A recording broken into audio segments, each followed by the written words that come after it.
está morto, vivo está aqui dentro de mim, mugindo como um leão. Meu Deus não está morto, vivo está aqui dentro de mim, mugindo como um leão. Ele ruge, ele ruge, ele ruge como um leão. A esperança cresce, as trevas fugirão. Minha fé está morta, eu necessito de ressurreição. Michele e Alessandra esqueça. Os nomes das esposas esqueçam, vocês não perceberam, né? Só se o nome dos homens. Amém? Então sejam muito bem-vindos, tá bom? Fabião, poxa, fica à vontade até 9h05, tá bom? 9h05 faz o apelo aí, tá bom? Vamos orar, estenda as mãos para cá. Pai, abençoa o teu filho, faz dele tua boca. Senhor, por favor, que ele seja a tua antena, Senhor, que ele seja sintonizado, inspira ele. Pai, aquilo que o Senhor já colocou no coração dele, ele precisa agora de inspiração, de luz, ele precisa agora, Deus, de autoridade, Senhor. Oh Deus, usa o teu filho, Pai, para que a tua igreja saia daqui, Deus, alimentada, para que a tua igreja saia daqui edificada, desafiada, transformada pela tua palavra, em nome de Jesus. Você pode dizer amém? Amém. Pode sentar.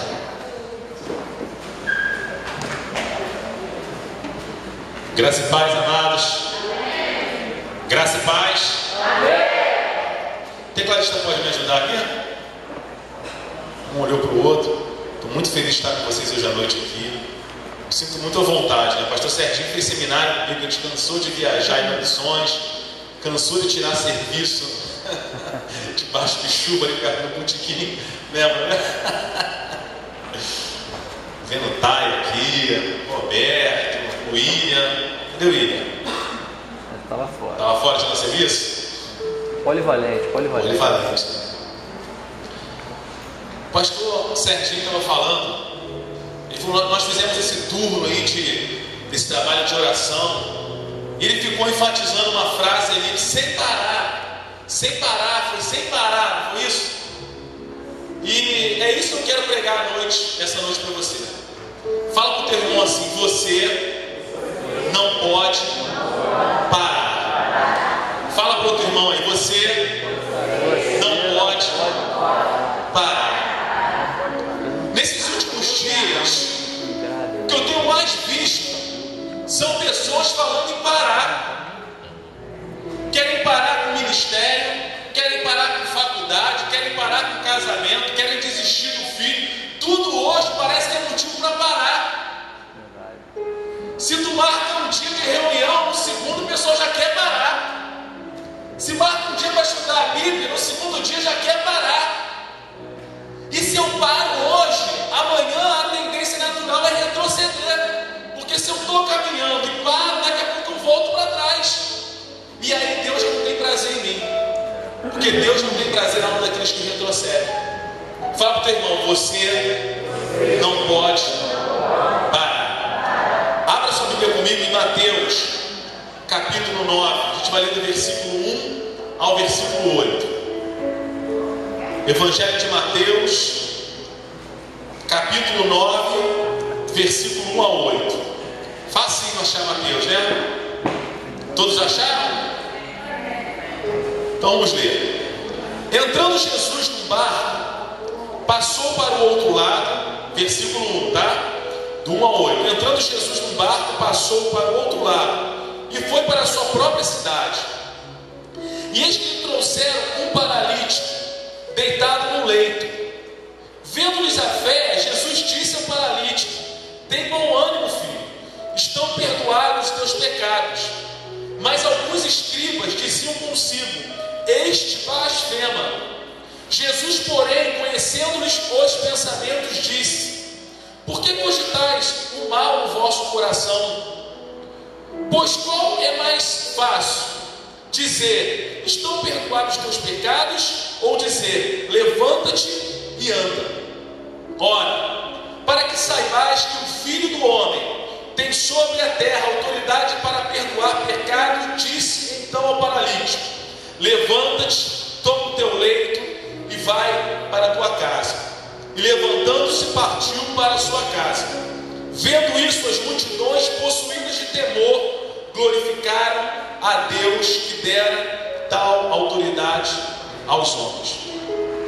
A palavra de Deus diz que Jesus tinha ido para uma cidade chamada Gadara, e após libertar aquele famoso endemoniado de Gadareno e transformar aquele endemoniado gadareno num grande evangelista, porque ele ganha 10 cidades, Jesus resolve voltar para Cafarnaum.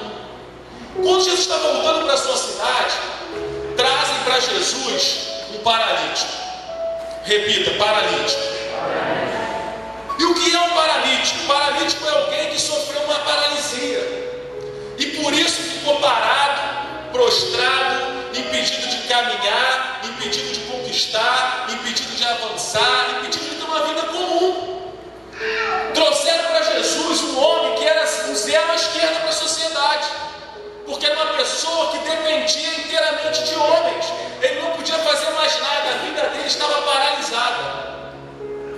E vendo esse texto aqui, eu quero compartilhar com vocês sobre algumas coisas que causam paralisia na vida de um homem. O desejo de Jesus não é ver você parado, não é ver você prostrado, não é ver você desanimado, não é ver você impedido de caminhar. Isso nunca teve no coração de Deus. Deus sempre falou para o povo: avance. Deus é agora, mar vermelho, manda o povo marchar. Deus não tem esse lance no coração dele de parar, não, querido. E baseado nesse texto aqui, a primeira coisa que faz um homem parar, leia comigo, por favor, o versículo 2. Diz assim, ó: eis que trouxeram um paralítico deitado no leito. Vendo-lhes a fé, Jesus disse ao paralítico: tem bom ânimo, filho, estão perdoados os teus pecados. Para pensar aqui. A Bíblia relata o pecado desse paralítico. Só que Jesus fala assim: eu estou vendo a tua fé e estou dizendo: perdoados estão os teus pecados. Sabe por quê? A primeira coisa que causa paralisia na vida de um homem se chama pecado. O pecado paralisa a vida de um homem. O que é pecado? Pecado é errar. Pecado é você ter uma vida em desacordo com a palavra de Deus. Quantas pessoas estão paralisadas dentro da igreja porque vivem uma vida de aparência? Dá glória a Deus, diz que jejua, diz que frequenta culto, mas a sua vida, como o apóstolo diz, privada, é uma privada. Querido, não adianta. Se você viver uma vida de engano, uma vida de mentira, o teu pecado vai te paralisar. A Bíblia conta uma história, precisa abrir não. Em Marcos capítulo 14, versículo 51, deixa eu ler para você aqui. Olha o que diz essa história. Marcos 14, versículo 51. Olha: seguia-o um jovem coberto unicamente com um lençol, e lançaram-lhe a mão, mas ele, largando o lençol, fugiu nu. A Bíblia fala que depois do Getsêmani, os homens vêm ali para tentar pegar Jesus. E tinha um jovem acompanhando Jesus enrolado no lençol. E aí, quando os homens metem a mão naquele lençol e puxam, aquele jovem estava nu. E aí ele sai correndo envergonhado. Sabe por quê? Porque seguir Jesus é passar por pressão. E na pressão você vai mostrar o que você tem por debaixo do lençol. Não adianta querer esconder as coisas no lençol. A pressão vai chegar, a tribulação vai surgir, o dia mal vai chegar, e aí o que você é vai aparecer. Se aquele jovem tivesse cheio do Espírito Santo, cheio da vida de Deus, quando o lençol caísse, seria isso que ia aparecer e não passaria vergonha. Tem muita gente que passa vergonha porque um dia o lençol cai. Uma das maiores causas da paralisia, irmãos da igreja, é o pecado. Não dá para querer seguir a Jesus vivendo uma vida de mentira, não dá para querer seguir Jesus em adultério, não dá para querer seguir Jesus em fornicação, não dá para querer seguir Jesus em rebeldia com o teu pastor, com a tua igreja. Uma hora, a Bíblia fala que o teu pecado vai te encontrar, e aí o lençol cai. O pecado nos faz paralisar. A segunda coisa que faz um homem paralisar é o sentimento de culpa. Esse paralítico podia ficar pensando: por que eu sou assim? Eu errei, meu pai errou, o que aconteceu para eu ficar assim? Tem muitas pessoas que estão paralisadas na igreja por causa de sentimento de culpa. E aí eu já não estou dizendo pessoas que estão debaixo do pecado, não. Eu estou dizendo que um dia ele errou. E aí isso fica consumindo a vida dela, querido. Se você um dia errou, você confessou, se arrependeu, você alcançou misericórdia. A Bíblia fala que ainda que o teu pecado seja mais vermelho que a escarlate, ele se torna mais alto que a neve. Você chegou, se quebrantou, procura teu pastor, tua pastora, se arrependeu, deu frutos de arrependimento, vida que segue. Tem pessoas que ficam remoendo coisas de 10 anos atrás, 12 anos atrás, e a vida dele não avança. A Bíblia diz que quando Jesus ressuscita, preste atenção que coisa interessante. Jesus estava com Pedro e falou: Pedrão, a parada é a seguinte: muitos aqui vão meter o pé porque vão me prender. Pedro falou: o quê? Se tiver que morrer contigo, morro. Jesus: Pedro, sabe o que tu está falando não, cara? Pedro falou: eu sei o que eu estou falando. Jesus falou: só espera o galo cantar, que tu vai ver onde está teu coração. E Pedro não era sanguíneo. O senhor é psicólogo, né? Dizem que está caminhando. Dizem que Pedro era sanguíneo. Eu discordo. Para mim, Pedro era hemorrágico. Pedro não era sanguíneo. Ele já era um cara hemorrágico. E aí, você sabe da história. Pedro nega Jesus e o galo canta. E aí Jesus segue a sua história, vai para a cruz, morre. E aí os discípulos estão na Galileia. A Bíblia diz que todos eles estavam profundamente tristes. Mas tu pode imaginar como que Pedro estava? Eu neguei ele. Eu falei que ia morrer com ele, mas ele devia estar louco. Ainda mais um cara que é sanguíneo, tem muita dificuldade de se perdoar. Da mesma forma que o cara é uma bomba para explodir para fora e uma bomba para explodir para dentro. Só que Jesus não esqueceu de Pedro. No Evangelho de Marcos, não precisa ver não, no capítulo 16, versículo 7, diz que quando Jesus ressuscita, ele aparece para Maria. Apareceu para uma mulher para divulgar a notícia mais rápido, como costumam dizer aí. E aí, olha o recado que é passado para ela: avisa aos discípulos e a Pedro que eu vou adiante deles na Galileia. Peraí, avisa aos discípulos e a Pedro. Eu te pergunto, o que Pedro era? Pedro era um discípulo. Por que Jesus não deixou o recado? Olha, avisa aos discípulos que eu quero me encontrar com eles. Não, Jesus pega e fala assim: não, avisa aos discípulos, porque eles estavam reunidos. E na minha concepção, eu acredito que Pedro devia estar num cantinho ali se remoendo, o diabo acusando: você é infiel. Pedro cheio de sentimento de culpa. Daqui a pouco Maria entra e fala assim: olha, Jesus ressuscitou. Pedro abre aquele olhão. E ele mandou avisar aos discípulos: cadê Pedro? E a você, Pedro? Aleluia. Sabe por que Jesus destacou Pedro? Para dizer entre linhas: Pedro, você errou, você me negou, mas eu não desisti de você, eu não desisti dos planos que eu tive para a tua vida. A gente vai ter que ter ações, mas os meus propósitos para a tua vida não mudaram por causa disso. Não deixe o sentimento de culpa te paralisar. Terceira coisa que paralisa um homem: primeiro, pecado; segundo, a culpa; terceiro, as marcas e as feridas. Esse paralítico, ele tinha uma marca, ele era paralítico. E a sociedade adora colocar rótulo nas pessoas. Eu fico imaginando: tu sabe onde mora o Rafael? Sei, do lado do paralítico. Ele devia ter um rótulo. Tu sabe onde está o fulano? Sei, ele do lado do paralítico. A sociedade coloca rótulos na gente, coloca marcas na gente, a vida coloca marcas na gente. Muitas vezes nós tomamos posse dessas marcas e a gente se auto-rotula: eu sou isso, eu sou aquilo. Querido, a Bíblia fala que você foi lavado e remido pelo sangue do Cordeiro. Sabe qual é a tua marca? Mais que vencedor, filho de Deus, rei, sacerdote, príncipe, princesa. Essa é a tua marca.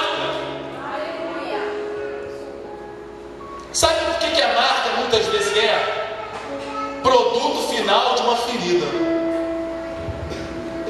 Muitas vezes, querido, a ferida aberta é um canal para o diabo agir e nos paralisar.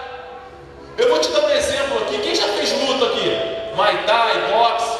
Quando você está lutando contra alguém e você deu um soco na pessoa e de repente abriu o supercílio dela, o que você vai querer ficar fazendo? Dando chute ou querer acertar o supercílio dela? Supercílio. Eu me lembro que eu tive um amigo do meu pai, uma vez ele operou as costas. E era interessante que ele falou: Fábio, é impressionante, o pessoal só bate no lado que eu estou operado. Fulano!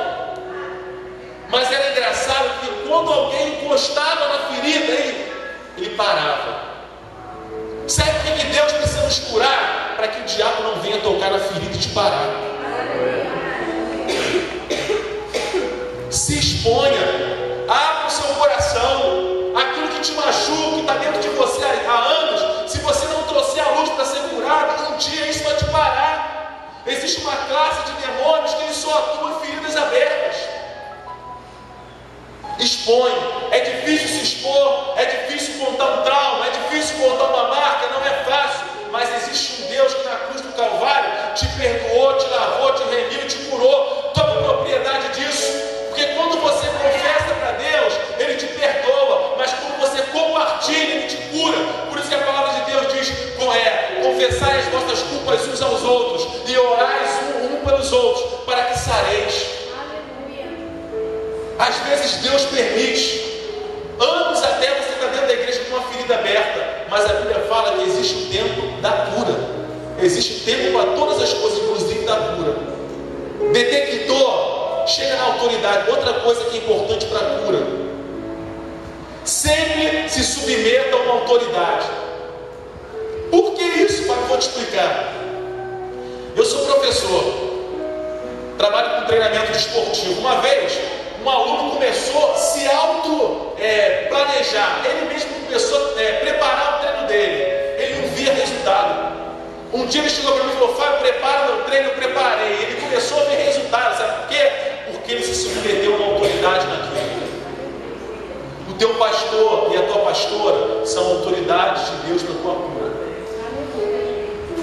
Fábio, se eu tiver que ir na psicólogo, vai. Se eu tiver que ir no psiquiatra, vai. Mexa com Deus para que Ele te toque. Se exponha para que Ele te toque. O que você não pode um dia parar. Querido, ouça algo. O diabo não está preocupado em você expulsar demônio. Ele não está preocupado em você falar em língua. Ele não está preocupado de você orar e pessoas caírem no poder. De você orar e pessoas rodarem e serem batizadas. Não. Ele está preocupado se existem brechas na tua vida. E feridas abertas são brechas. Porque um dia, como acontece a cirurgia desse homem, ele toca ali e você para. A Bíblia fala que Miriam ficou leprosa e teve que ficar 7 dias sem poder avançar. Ela e todo Israel. Às vezes as nossas feridas impedem da igreja avançar.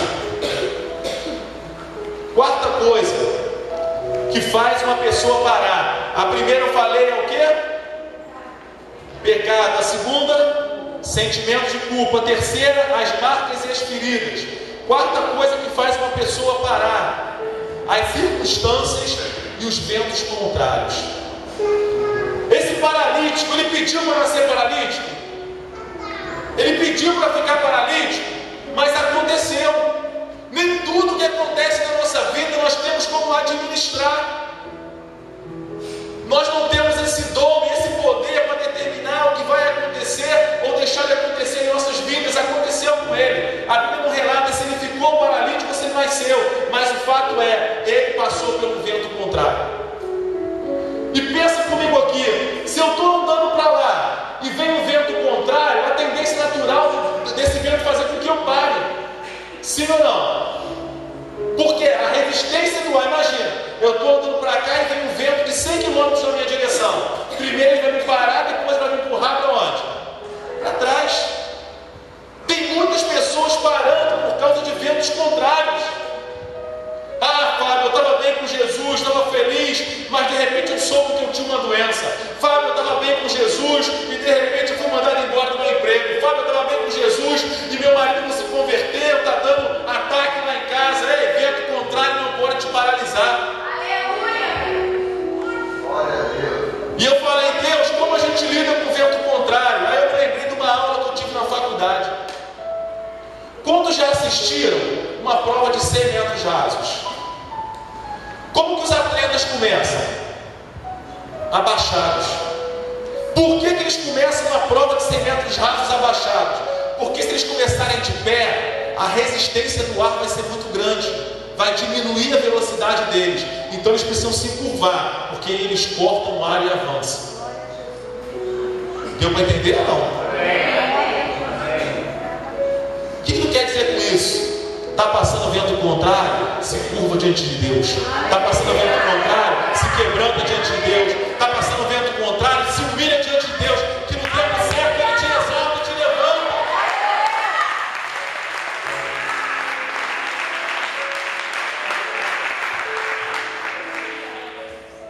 Quinta coisa que faz a gente parar: dar ouvidos ao que não presta. A Bíblia diz que a cidade de Jerusalém estava destruída, completamente destruída. Neemias então propôs no coração e reconstruiu os muros. E no que ele está reconstruindo os muros, Sanbalate e Tobias começam a mandar recado: ei, manda Neemias descer e parar com a obra. Neemias, quando ouve aquilo ali, Neemias fala assim: eu não vou descer porque eu estou fazendo uma grande obra e não posso parar. Recado: se Neemias desse ouvidos para aquilo, caramba, eles querem me matar, eu vou parar com a obra para ouvir o que estão dizendo. Querido, para de dar ouvidos para aquilo que não presta. Tem muita gente dando ouvido para fofoca, tem muita gente dando ouvido para disse-me-disse. Tu não sabe o que aconteceu com o irmão, e aconteceu um negócio lá com o pastor. Se tu soubesse. Isso com o tempo vai fazer você parar, porque vai te minando por dentro.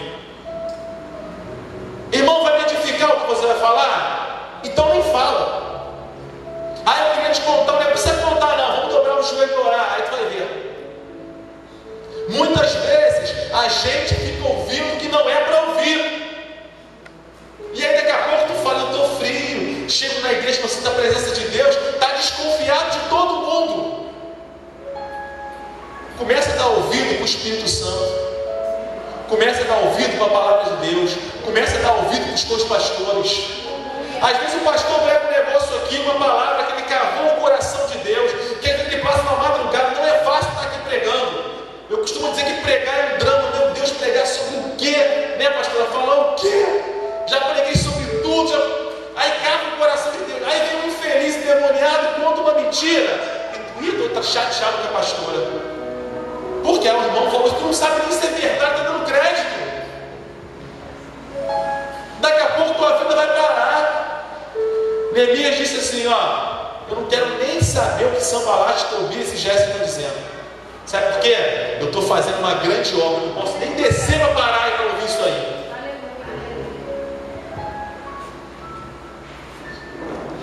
Sexta coisa que faz uma pessoa parar: ficar olhando para trás. A Bíblia conta a história de Ló, que foi para Sodoma e Gomorra, para uma cidade, e aí Deus falou que destruiu aquela cidade. E qual é o recado que Deus dá para Ló e para sua família? Olha, vocês saem de Sodoma e Gomorra e vocês não podem fazer o quê? Não pode olhar para trás. Essa história está em Gênesis 19. Vocês saem de Sodoma e Gomorra, mas não olhem para trás que eu vou destruir. No meio do caminho, a mulher dele olhou para trás. O que aconteceu com ela? Virou o quê? Ela deixou de ser sal, mas era estável. A Bíblia fala que nós somos sal e luz desse mundo, mas tem muitas pessoas porque porque ficam olhando para trás, viraram estátua de sal. Mas eu sou sal, mas se for estátua não serve para nada. Olha para frente.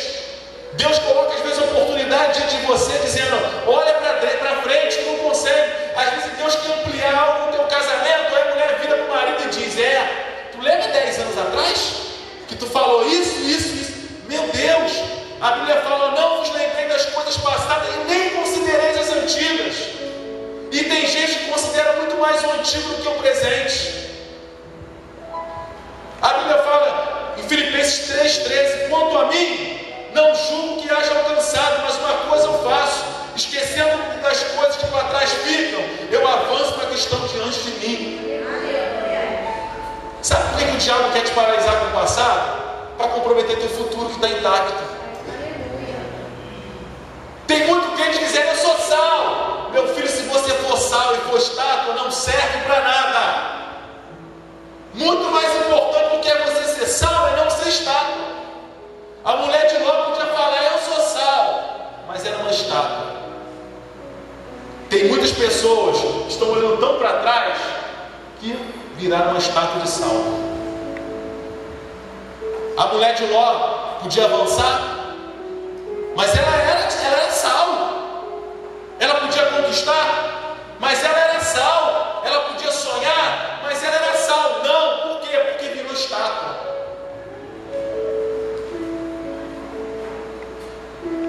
Volte para o texto lá de Mateus comigo. Jesus fala algo para esse paralítico aqui, para poder tirar ele dessa paralisia.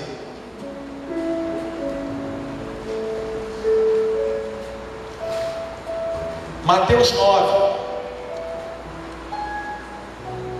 versículo 6. Jesus fala 3 coisas para esse homem, para tirá-lo da paralisia. Ora, para que saibais que o Filho do Homem tem sobre a terra autoridade para perdoar pecados, disse então ao paralítico. Primeira coisa que Jesus fala para ele: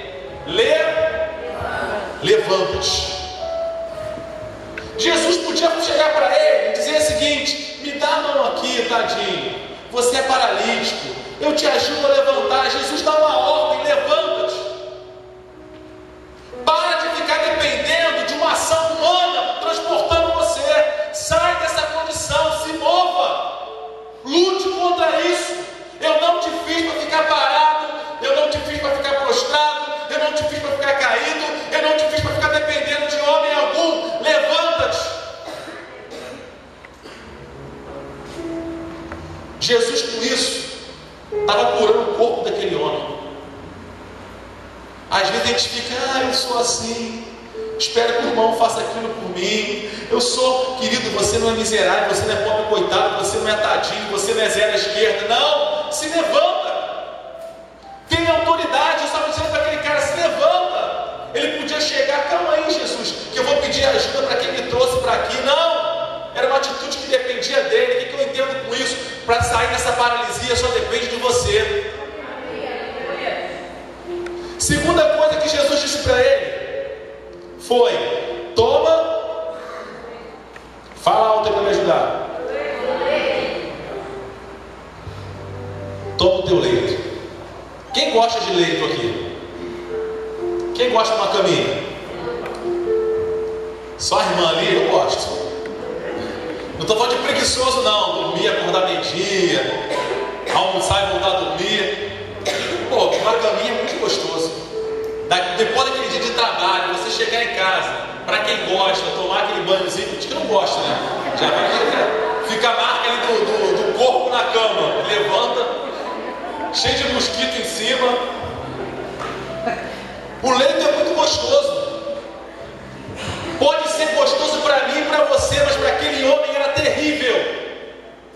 Por que era terrível? Porque para ele aquele leito significava escravidão, aquele leito significava dependência humana, aquele leito significava impossibilidades, aquele leito significava uma vida aquém da sociedade. É como se ele dormisse, e quando a gente dorme, a gente esquece de muita coisa. Ele devia acordar e dizer: hoje eu vou dar um passeio, vou sair. Quando ele olhava, é como se o leito que tu dissesse para ele: daqui tu não sai e daqui ninguém te tira. Aquele leito ali para ele já não era mais um problema físico, já era um problema na alma, porque impedia aquele homem de ter uma vida normal. E sabe o que Jesus fala para ele? Toma o teu leito. Sabe o que Jesus está dizendo para ele? Talvez muitos ali ao redor não entenderam essa colocação de Jesus, mas eu te explico. Quando Jesus diz para ele: toma o teu leito, Jesus está dizendo para ele o seguinte: a partir de hoje, aquilo que te dominava, você vai ter domínio. Se o leito te impedia de sonhar, não impede mais. Se o leito te impedia de uma vida comum, não impede mais. Se o leito te impedia de avançar, não impede mais. Toma o teu leito. Sabe o que Jesus está fazendo com aquele homem aqui? Quando ele manda ele se levantar, Jesus cura o corpo. Agora Jesus cura a alma. Porque tu imagina aquele paralítico em pé agora, pegando o leito e dizendo: até hoje tu me escravizou, tu me dominou, mas a partir de hoje tu não tem mais domínio. Eu quero profetizar sobre a tua vida. Eu não sei qual é o teu leito, mas hoje tudo aquilo que até hoje, tudo aquilo que te dominou, te escravizou, tentou te impossibilitar, Jesus está falando: toma isso. Olha para ele e fala: eu não preciso mais de você. Eu estou te tomando hoje nas minhas mãos e tendo vitória sobre isso. Deus está te dando vitória sobre aquilo que te escravizava, sobre aquilo que te dominava. Sabe o que acontece? Acontece o seguinte: quando você toma o teu leito, uma porta de possibilidades se abre sobre a tua vida. Diziam para você que era impossível, não é mais. Diziam que era impossível a tua família mudar, era como se fosse um leito para ele, não é mais.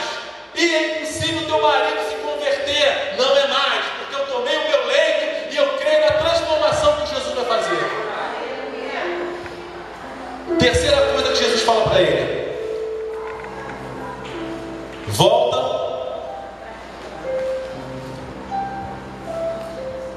levanta-te, toma o teu leito e volta para a tua casa. Vai para a tua casa. Dizendo: levanta-te, Jesus curou o corpo. Toma o teu leito, Jesus curou a alma. E quando Jesus diz: volta para a tua casa, como que esse paralítico voltava para casa? Carregado, dependendo sempre de pessoas para levá-lo para um lugar e para o outro. Agora para pensar esse paralítico chegando em casa com o leito aqui, e todo mundo olhando. Mas esse não era paralítico. Não era um paralítico, não era um paralítico que vivia escravizado, que vivia dominado por esse leito. Sabe o que Jesus está dizendo para ele quando diz: volta para a tua casa? Eu estou te dando uma nova oportunidade de vida. Eu estou fazendo você recomeçar. Eu estou fazendo que as pessoas olhem para a tua vida e vejam a minha glória, vejam o meu poder, vejam o que eu sou capaz de fazer. O médico pode curar o corpo, o psicólogo pode curar a alma, mas curar corpo, alma e dar uma nova chance na vida, só Jesus. Jesus deu uma carta em branco para aquele homem. Ele não dependia mais de ninguém, ele dependia só de Jesus. Você precisa aprender a depender de Jesus. É Jesus que te cura, é Jesus que te tira do leito, é Jesus que te dá uma nova chance. E a Bíblia depois disso diz no versículo 8: vendo isso, as multidões possuídas de temor glorificaram a Deus, que dera tal poder aos homens. Sabe que Jesus não quer que você pare? Porque a Bíblia diz que nós fomos criados para o louvor da sua glória.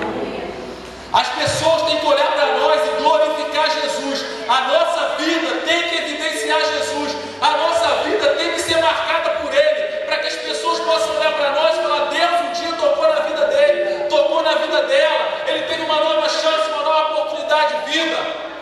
A multidão, quando olhou para aquele homem, começou a glorificar a Deus. Então o propósito eterno de Deus se cumpriu na vida daquele paralítico. Quem olhava para ele dizia: Deus fez isso, Deus é bom. Sabe por que Deus não quer que você pare? Fábio, mas eu estou passando por um vento contrário. Fábio, eu estou com um sentimento de culpa terrível. Fábio, eu estou com umas dificuldades na minha vida. Eu estou recebendo umas notícias que têm tentado me paralisar. Porque quando você para, Jesus não é glorificado. Se aquele paralítico ele continuasse paralítico, a multidão ia glorificar Jesus. E eu vou encerrar aqui, que o pastor me deu até 9:05. Geralmente eu falo muito, eu corri. Mas eu queria orar com você. Porque o sonho de Deus não é te ver paralisado.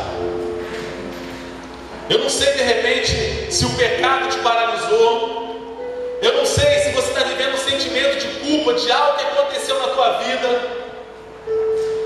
Ah, Fábio, um dia eu fiz um aborto e até hoje ninguém sabe, mas eu tenho uma culpa disso. Eu não sei se são as marcas que geraram em você e as feridas que estão fazendo você parar. Quando você fala, eu vou avançar, aí vem o diabo, toca na tua ferida e tu não sai daqui. Eu não sei se são os ventos contrários, não sei se você deu muito ouvido ao que não presta, eu não sei se o passado tem se apresentado para você, eu não sei o que tem feito você parar, mas de uma coisa eu sei, que o mesmo Jesus que chegou diante desse paralítico está aqui hoje, dizendo para você: se levanta, luta contra isso, quebra isso na tua vida, toma o teu leito. Eu não te fiz para ficar nesse leito, volta a ter uma vida normal, porque eu te fiz para glorificar o meu nome. Eu sei que muitas pessoas chegaram hoje aqui dizendo: eu até vou ao culto, mas depois desse culto acho que eu vou parar, porque eu não estou aguentando mais. A caminhada está muito dura, a luta está muito grande, a tribulação está muito pesada, o ataque está enorme, eu estou muito frustrado, estou muito decepcionado, eu estou muito injustiçado, eu estou sem forças para avançar. A Bíblia fala que Deus enviou o Espírito Santo, sabe para quê? Para ser o dínamo de Deus, o poder de Deus. É o Espírito Santo que vai além dos teus limites, é Ele que te impulsiona quando você fala: eu vou parar. Quando você fala que não dá mais, sabe por que você chegou aqui até hoje? Quantas vezes, querido, você já pensou em parar? Quantas vezes você já pensou em desistir? Quantas vezes você já pensou em largar o teu ministério? Quantas vezes você já pensou em sair da igreja? Quantas vezes você sonhou em chegar para o pastor e falar: não conta mais comigo? Quantas vezes você pensou que ia parar com o teu casamento? Quantas vezes você pensou que ia parar e desistir dos teus filhos? E tu não parou até hoje? Porque o Espírito Santo estava lá contigo nesses momentos de dor, de dificuldade. E quando você dizia: eu não tenho mais força, Ele chegava até você e te impulsionava. Até quando você estava dormindo, dizendo: eu vou dormir porque eu já tomei uma decisão, amanhã eu paro. Mas tu não sabia que o Espírito Santo dizia: aos meus eu dou enquanto dorme. Tu dormia fraco e acordava forte. Quem te quer ver paralisado no leito é o diabo. Só que Deus me trouxe hoje aqui para dizer: você não pode parar. Essa estratégia do diabo, o diabo tentou parar Neemias, o diabo tentou parar Davi, o diabo tentou parar Paulo, o diabo tentou parar Daniel, e o diabo tentou parar Jesus. Quando Jesus foi para a cruz do Calvário, o diabo olhou e deve ter pensado: eu parei esse homem. Dizia que ninguém iria parar Jesus, mas eu parei Jesus. Só que a palavra de Deus diz que ao terceiro dia Ele ressuscitou, para mostrar que nem a mais forte fortaleza do inferno, que nem os poderes das trevas pode parar Jesus, porque Jesus tinha um propósito. Se Jesus não parou, mesmo diante da dor, ferido, marcado, machucado, ensanguentado, injustiçado, caluniado, sofrendo, Ele não parou. Sabe para quê? Para que você estivesse hoje aqui. Se Ele não parou, você não pode parar. Nada pode te separar desse amor. Diante de tudo que Jesus fez por mim e por você, nada pode nos parar. Fábio, mas está doendo, mas eu não vou parar. Eu estou chorando, mas a Bíblia fala que aquele que chora enquanto caminha vai voltar trazendo os molhos. Eu estou sentindo meu corpo estremecer de tanta luta, de tanta batalha. Parece que eu falo a todo dia: Deus me dá força para continuar. Ele te trouxe aqui para te dizer: você não pode parar e você não vai parar. E eu queria orar por você. Eu não sei o que fez você parar. E eu não sei o que está fazendo você parar, mas o Espírito Santo está aqui. Se for por causa de pecado, Ele te perdoa. Se for por causa de culpa, nenhuma condenação há para os que estão em Cristo Jesus. Se for por causa das marcas e das feridas que um dia te fizeram, Ele remove as marcas, remove as feridas, e Ele coloca o selo do Espírito na tua vida e te marca no sangue de Jesus. Se for o passado que está tentando te parar, Ele diz: olha, nem vos lembrei das coisas passadas, não considerei as coisas antigas. Olhe para frente e vê o que eu estou fazendo de novo. Eu não costumo fazer apelo não, sabe? Porque para mim o apelo já é palavra. Se você quer uma oração, fala: Deus, eu estou aqui, eu vou lá na frente. Porque assim como aquele paralítico se levantou, eu também vou me levantar. E vou lá dizer: Deus, por amor a Ti, para glorificar o Teu nome. Se o diabo pensou que ia me parar, não vou me parar, ele vai ter que me aturar. Vem aqui na frente em nome de Jesus.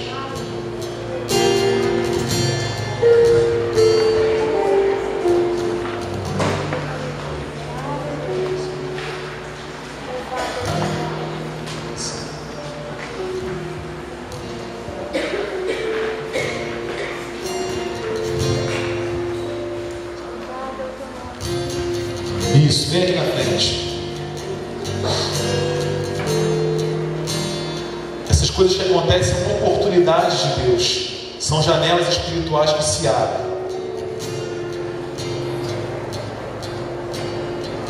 Você pode começar orando mesmo, começa a colocar diante de Deus: Deus, eu estava parando por causa do pecado, eu estava parando por causa de sentimento de culpa. Deus, eu estou parando porque um dia me feriram. E eu tenho essa ferida no meu coração. Abre o teu coração e fala: Deus, mas eu estou perdoando o que fizeram comigo para poder avançar. Deus, eu estou passando por esse vento contrário, me ajuda a permanecer firme. Comece a colocar diante de Deus, abre a tua boca. Se você quiser gritar, grita e diga: eu não vou parar, eu não aceito parar. Deus não me fez para viver paralisado. Eu não sou uma estátua de sal, eu sou sal e luz.